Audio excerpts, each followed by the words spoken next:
அது மாதிரி முருகன் கோயிலில் சாமி வீட்டுக்கு போது சொல்லுவாங்கல்ல, திருச்செந்தூர் திருவிழா படையெடுப்பு பேனர்மேன் படையெடுத்து வருகிறார், நான் எவ்வளவோ தடுக்க முயன்றேன், என்னால் முடியவில்லைன்னு சொன்னோடனே, அடையே முருகா, விஷமும் தேனும் ஒரே இடத்தில் தான், அழகும் நஞ்சும் அதுபோல்தான், எட்டப்பனும் கட்டபொம்மனும் ஒரே மண்ணில் தான், என்ன செய்வது? சரி, திருவிழா காணச் சென்ற மறவர் கூட்டம் உடன் நாடு திரும்பட்டும், தினவெடுத்த தோள்களை நாடி வருகிறது பரங்கிப்பட்டாலும், பார்ப்போம் பார்ப்போம் முருகையில் அப்படின்னு அந்த ரைஸ் பண்ணிட்டே போறது ஒரு விதிங்கிறாங்க. அதெல்லாம் இவர் பண்ணியிருப்பாரு. அந்த மாதிரி நிறைய சாக்ரட்டிஸ் பேசியிருப்பாரு. அன்னையின் அணையில சாம்ராட் அசோகன் பேசியிருப்பாரு.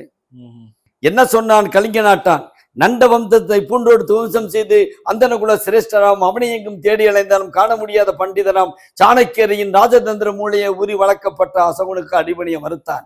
பேதமை பேதமை தானை தலைவரே, தகுதி சிறிது முன்ன தருக்கர் கூட்டத்தை இடிப்படுத்தி போடும் எனதர்மை தளபதியே, எனது தோள்களில் தினவெடுக்கின்றன, எனது வாழும் வேலும் ரத்தத்தை ருசி பார்க்க துடிக்கின்றன, போர் திமிர் பிடித்த அந்த புஜபல பராக்கிரமும் அந்த கலிங்க பூமியை பிடித்து என் பாதத்தடியில் போட்டு மிதித்து நசுக்கி அமிழ்த்தி சந்தனமாக என் மார்பங்கு பூசிக்கொள்ள துடிக்கிறது. அமைச்சரே, அருந்திரர் காவலரே, தென்னகத்தின் வாயுப்புறத்திலே ரத்த தடகம் உடைப்படுத்தி ஓட வேண்டும். அது கண்டு இமயத்தின் பிடரில் ஆஞ்சனையை பொறித்த தமிழ்வேந்தர் முடிகலற்றி என் காலடி வைத்து வணங்கிட வேண்டும் அப்படின்னு பேசி